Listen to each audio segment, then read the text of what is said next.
નમસ્કાર દર્શક મિત્રો, અમારી ચેનલમાં આપનું સ્વાગત છે।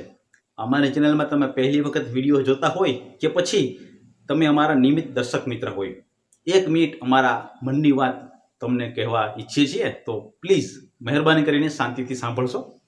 અમારી ચેનલની શરૂઆત કઈ રીતે થઈ હતી તેમની ટૂંકમાં વાત કરું છું। દૂરદર્શનમાં ઈટીવી ગુજરાતી અને જી ગુજરાતીમાં જે જોક્સના એપિસોડ આવેલા હતા તેની યાદગીરી રૂપે યુટ્યુબમાં મેં ચેનલ શરૂ કરી હતી, પિયુષ જોશી ન્યૂ જોક્સ। ધીમે ધીમે તેમાં આપણે જોક્સની સાથે લોકોએ બીજા અન્ય વિડીયો જોવાની પણ વાત રજૂ કરી। એ સમયમાં કોરોના જેવી મહામારી આવી અને વડીલો માટે અને ખાસ કરીને ઘરે બેઠા શું કરવું તેમના માટે આપણે જુદા જુદા જોવાલાયક સ્થળોના વિડીયો અમારી ચેનલમાં રજૂ કર્યા। સાથે સાથે ઘરે રહીને બાળકો કેવી રીતે અભ્યાસ કરી શકે તેમના માટે થોડાક શૈક્ષણિક વિડીયો પણ અમે અમારી ચેનલમાં રજૂ કર્યા।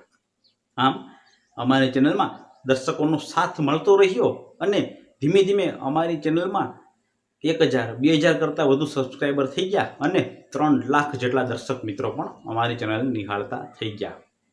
અમે શૈક્ષણિક વિડીયોની સાથે જોવાલાયક સ્થળોના વિડીયો પણ અમારી ચેનલમાં રજૂ કર્યા હતા અને એક ભૂલ એવી થઈ ગઈ કે યુટ્યુબમાં દૂરદર્શનમાં 2024માં પ્રસારિત થયેલ એક એપિસોડ માત્ર અને માત્ર ગમત ખાતર અમે અપલોડ કર્યો હતો અને યુટ્યુબની પોલિસી પ્રમાણે અમારી ચેનલ લોક થઈ ગઈ હતી।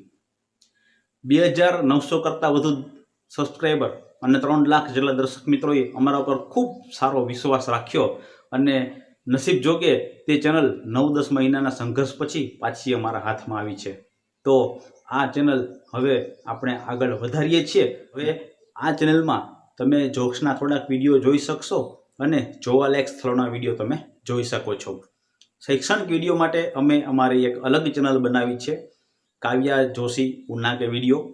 તેની લિંક અમે આ વિડીયોના કોમેન્ટમાં લખી નાખીએ છીએ, તમે તેમાં પણ શૈક્ષણિક વિડીયો જોઈ શકો છો। હવે અમારી ચેનલમાં ભારતના જોવાલાયક સ્થળો અને જોક્સના વિડીયો તમારી સમક્ષ રજૂ થતા રહેશે। અમુક સંજોગોવશાત ક્યારેક નવા વિડીયો અપલોડ કરવામાં સમય લાગે છે તો માફ કરશો, પણ અત્યાર સુધી તમે અમારી સાથે રહ્યા છો, અમારા પર વિશ્વાસ રાખ્યો છે, તો આગળ પણ અમે તમારી સામે નવી નવી જાણકારી આપતા રહેશું અને નવા નવા સ્થળ તમારી સામે બતાવતા રહેશું। દર્શક મિત્રો, યુટ્યુબ ઉપર વિડીયો અપલોડ કરવાનું બીજું કોઈ કારણ નથી। મારી પાસે જે કંઈ પણ 2005થી લઈને 2024 સુધીના અલગ અલગ ચેનલના જે કંઈ પણ વિડીયો હોય તે મારી પાસે માની લો કે સીડી સ્વરૂપમાં છે, તો અમુક સમય પછી એ કરપ્ટ થઈ જાય, બગડી પણ શકે અથવા તો આપણાથી ખોવાઈ પણ જાય, તે વિડીયોને નુકસાન પણ થાય। તો આ માત્ર યાદગીરી માટે આ બધા વિડીયો યુટ્યુબ ઉપર મારી ચેનલમાં અપલોડ કરું છું, જેથી કરીને 5, 10, 15 વર્ષ પછી પણ તે વિડીયો આપણે નિહાળી શકીએ।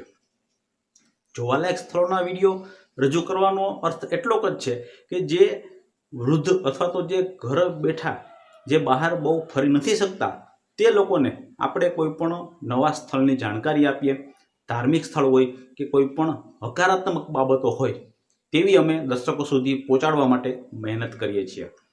આપ સર્વેને વિનંતી છે કે તમારે કોઈ પણ સૂચન હોય, કોઈ પણ સલાહ હોય તો અમને કોમેન્ટ બોક્સમાં જરૂર લખીને મોકલશો, જેથી કરીને હવે પછીના વિડીયોમાં તે ભૂલ અમારી હોય તો અમે સુધારી શકીએ। અમારી ચેનલમાં રજૂ થતી કોઈ પણ માહિતી જે છે તે અધિકૃત સામાયિકો અથવા તો ઇન્ટરનેટ ઉપર ઉપલબ્ધ થઈ હોય તેવી જ અમે રજૂ કરીએ છીએ।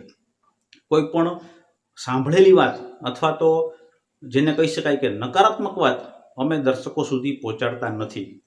તો આપ સર્વેને ફરીથી એક વખત વિનંતી છે કે અત્યાર સુધી તમે અમને સાથ આપ્યો છે તો હવે પણ અમારી ચેનલને સબસ્ક્રાઈબ કરશો અને યુટ્યુબ ઉપરથી કોઈ પણ આર્થિક ઉપાર્જન કરવાનો કે કમાવાની કોઈ પણ ગણતરી નથી, માત્ર ને માત્ર મને મોજ આવે છે એ મોજ અમે તમને કરાવીએ છીએ અને અમે કદાચ કંઈક ફરવા જતા હોય તો એ સ્થળ વિશે માહિતી તમને પહોંચાડવા સુધીનો જ ઉદ્દેશ્ય છે। તો હવે ફરી પાછા મળતા રહીશું નવા વિડીયોમાં। ત્યાં સુધી આપના નાના ભાઈ, આપના મિત્ર પિયુષ જોશી ઉનાથી ગીર સોમનાથ રજા આપશો। નવા વિડીયોમાં ફરી મળીશું, નવા સ્થળ સાથે, નવા ઉદ્દેશ્ય સાથે અને નવી વાત લઈને તમારી સમક્ષ આવી છું. ત્યાં સુધી રજા આપશો. આવજો.